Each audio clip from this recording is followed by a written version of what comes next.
want to say thank you to the BHC family for your prayers and support for the Spinagle family during Sister Emma's memorial services. Our devotional time this week will be spent primarily here in the 6th chapter of Hosea, those first 3 verses. But to set the context and to better appreciate its truths, we need to begin with a quick look at some of the highlights of chapter 5. If you read the closing verses of Hosea chapter 5, it's almost like watching a tragedy unfold in slow motion. God's people were in trouble, deep trouble, and they realized it. But they kept going back to the wrong places for help instead of returning to the Lord. They went to Syria. They tried every earthly strategy, every earthly fix, every earthly solution, failing to go to the one solution that would have settled everything, returning to God. And every effort without God was absolutely fruitless. Every attempt at healing that ignored the healer was doomed to fail. And the chapter closes with these words, verse 15 of chapter 5. I will go and return to my place till they acknowledge their offense and seek my face. In their affliction, they will seek me early. I will go and return to my place till they acknowledge their offense and seek my face. It's as if God is saying you can exhaust every option. You can run to every earthly savior, but when you're ready to return, I'll be here and I'll be waiting. And it's at that point when the idols have failed, when the alliances have crumbled, when the wells of hope have run dry, that Hosea chapter 6 opens like a ray of sunlight piercing the storm. It opens with a petition to return. Verse 1, chapter 6, come, let us return unto the Lord. Notice that this is the language of invitation and not condemnation. God isn't pushing them away, he's drawing them back. And Joseph Parker said it was God who put these words into their hearts to begin with. Notice how they responded. They didn't say, let's try harder, let's fix ourselves, let's repair our reputation. No, they simply responded to God's wooing with an unassuming, let us return unto the Lord. To return to God, we must first acknowledge the distance, and then we must accept God's demands. And the reason that we keep coming up empty is we keep returning to the wrong places. So when life has broken us, when sin has wounded us, when our efforts have failed us, we need to return to God because his heart is still open to us. Israel had run to everything but God. But now, humbled and hurting, they finally say, it's him. It's always been him. The petition to return then is immediately followed by a prayer for restoration. Look at the rest of verse 1. Come, let us return unto the Lord, for he hath torn, and he will heal us. He hath smitten, and he will bind us up. This is the paradox of redemptive love. The God who wounds is also the God who heals. You need to understand the reason behind the wounding. It's not malicious.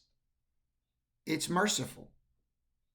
See, when God tears, it is the tearing of a surgeon and not a butcher. When God smites, it is always for restoration and never for ruin for those he loves. They say it. He hath torn. He will heal. He hath smitten. He will bind us up. Those are powerful words of faith. They finally recognize that the wounds of conviction are the doorway to spiritual restoration. Sometimes God allows our plans to fail so that our hearts can finally come home. Then in verse 2, the plea and the prayer are followed by the promise of revival. After 2 days, he will revive us. And in the third day, he will raise us up, and we shall live in his sight. I've never read an explanation of that after 2 day clause that really ever satisfied me. I'll just say that restoration's on God's schedule. And he can do it quicker than we can even imagine. I did notice in this that there's a rhythm to God's restoration. He revives us. He brings dead things back to life. He raises us up. He lifts us out of the ruins. And we live before him in restored fellowship with renewed purpose. As far as that next clause in that third day, that's the language of resurrection. It reminds us that God's timing may not be instant, but it is certain. And when we return, God does not leave us half healed or half restored. He revives, he resurrects, and he reestablishes. Lastly, there in verse 3, we see the pursuit of revelation. Then shall we know, if we follow on, to know the Lord. His going forth is prepared as the morning. He shall come to us as the rain, as the latter rain, and the former rain unto the earth. Reminds us that returning to God is not a one-time emotional moment. It's a pursuit. We must keep walking, keep pressing, keep growing, keep seeking. Revival is not that flash in the pan. It's the fruit of a heart that chases after God even after the crisis is past. If we'll do that, there's a promise.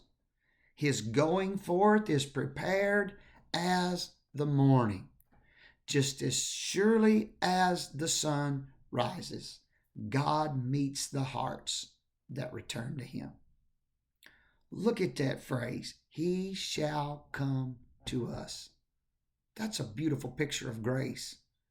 It's not that we are having to get to him, but if we turn to him, he will come to us. What a picture. He will come to us as the rain, not the destructive rain of the storm, but that gentle rain that restores, that refreshes, that renews, that rain that makes barren ground fruitful again.